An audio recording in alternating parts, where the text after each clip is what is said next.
ওয়াজ দিয়ে কোনো বক্তা বাংলাদেশে নামাজ কায়েম করতে পারবে না। নামাজ যদি কায়েম করতে হয় আল্লাহর কোরআনের আইন দরকার। এই জন্য কোরআনে বলা হয়েছে আল্লাযীনা ইম্মাক্কান্নাহুম ফিল আরদ। বাল্য বিয়ে হারাম বলতে বলে, তাহলে বাংলাদেশ টাইম করলো বাল্য বিয়ে বন্ধ করো, বাল্য প্রেম চালিয়ে আমার এলাকার ক্লাস ফাইভের এক ছেলে ক্লাস ফোরের মেয়েছিলা দাঁড়িয়ে থাকে, তুই তুই কিছুই বলবো না, মোবাইল চালাতে চালাতে লাইন দেয়। আল্লাহর কোরআন যখন রাষ্ট্র চলবে, মাদক মুক্তির সমাজ বন্ধ করো, এইগুলো কাজ হতে পারে, তবে একটাও এক নম্বর কাজ না। এক নম্বর কাজ হলো আকামুস সালাত, নামাজ কায়েম করো। নামাজ যদি কায়েম হয়ে যায়, ওই ছেলেদেরকে বলা লাগবে, বাবা হে বাবা এই তোর হাতে 4G 5G মোবাইল আছে রে, এই খবরদার অশ্লীল ভিডিও দেখিস না। এরকম আজকের বক্তা চলে গেছে, তারা জানলা দরজা বন্ধ করে বলতে কেউ তো দেখতেছে না এই সন্ধ্যায়। আপনারা বলেন তো দরজা বন্ধ করলে কেউ দেখে? এই বিশ্বাস কখন হবে? ইন্না সালাতা তানহানিল ফাহশাই ওয়াল মুনকার। একমাত্র নামাজই করে মানুষকে যাবতীয় অশ্লীলতা এবং ফাহিশা কাজ থেকে বিরত রাখতে। আপনারা বলতে এশা নামাজ জামাতে আদায় করে ওই মুসল্লি কোনোদিন অশ্লীল ভিডিও দেখবে?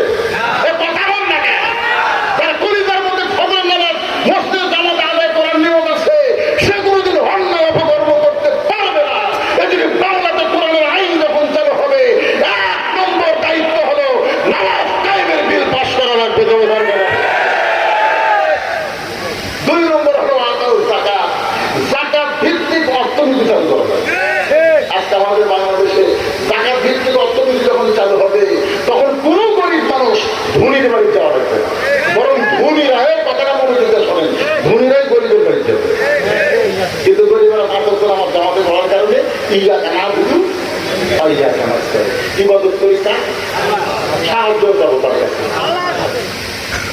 1 লাখ টাকা নিয়ে গরিবের দরবারকে বলছিল, ভাই আমার শতকরা 2.5 টাকা তো হিসাব করে 1 লাখ টাকা হবে, টাকা দিতে গেলে তখন বলতে রে 5 ওয়াক্ত নামাজ পড়ি, তোর টাকা দিতে গেলে অসুবিধা নেই। আমার এলাকার খালি সে সারা জীবন রোজা আছে, কিন্তু কারো বাড়ি ইত্যাদি করে পাই না। সবাই বলে হারিসের দাম ইত্যাদি পাই না, হারিগুলো হারিসের দাম না খায় বলে এত কষ্ট করে রোজা থেকে 5 রোজা পর দেবে। পানি খেজুর দরকার হলো ওর বাড়িতে আমি রোজা দেই পাবো না। আসলে কে বুঝাইতে আল্লাহ ঘরে কারো বাড়ি ইত্যাদি করে না খায় থাকবে, টাকা দিয়ে টাকা দিব না। আর এক বাড়ি যায় দরজা বন্ধ করে দেয়, 1 লাখ টাকা 7 দিন ঘুরছে। এখন ধনী কাম দেখতে, আল্লাহ আমার গরিব করে দাও, আমার গরিব করে দাও। কি আইন চালু হলো? আমার ঘুরতি মাবাসা লোকালয়ের মধ্যে যখন গরিব পাওয়া যায়নি, মরুভূমির মধ্যে 1 লাখ টাকা নিয়ে লোকটা গরিব খুঁজতেছে, হঠাৎ দেখতে পায় বস্তা মাথায় দিয়া গাছের ছায় একজন ঘুম পাচ্ছে। যারা মনে করছে গরিব পাইছে, বস্তারা ভাবতে দেখে আলহামদুলিল্লাহ।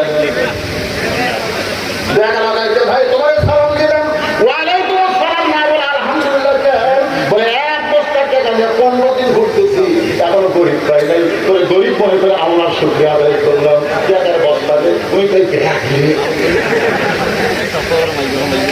আমি ঘুরছি 7 দিন, তুই ঘুরলি 15 দিন, তাহলে গরিব গেল কোন জায়গায়? জাকাত ভিত্তিক অর্থনীতি যখন চালু হবে, ওই দেশের জন্য আল্লাহ গজবের দরজা বন্ধ করে রহমত আর বরকতের দরজা খুলে দিবে। লোকটা সুদ খায়, কিন্তু 2টা নবীর নাম লেখো। আমি এটা 2005-6 সালে ডক্টর ইউজের বিরুদ্ধে একটা ওয়ার্ক করছিলাম, সে ওয়াজ এখন ধরা পড়ছে। আমি কোনোদিন কল্পনা করিনি যে এই ইউনুস সরকার হচ্ছে এক সাংবাদিক বলছে প্রধানমন্ত্রী, স্বামী প্রধানমন্ত্রী হাতে লেগে আপনি মহাবিপদে আসছেন, কোন দোয়া করতেছেন?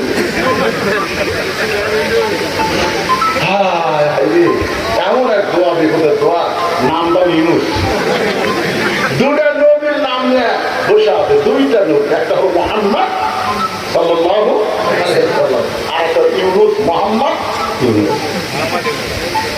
ইউনুস নবীরে খাইলো মাছে তাজিলিয়া, ইউনুস নবীরে খাইলো মাছে তাজিলিয়া, ফেরেশতা পাঠাইলো আল্লাহ ইসমে আজম দিয়া, দমে দমে সে হরদম পড়েছে ইসমে আজম।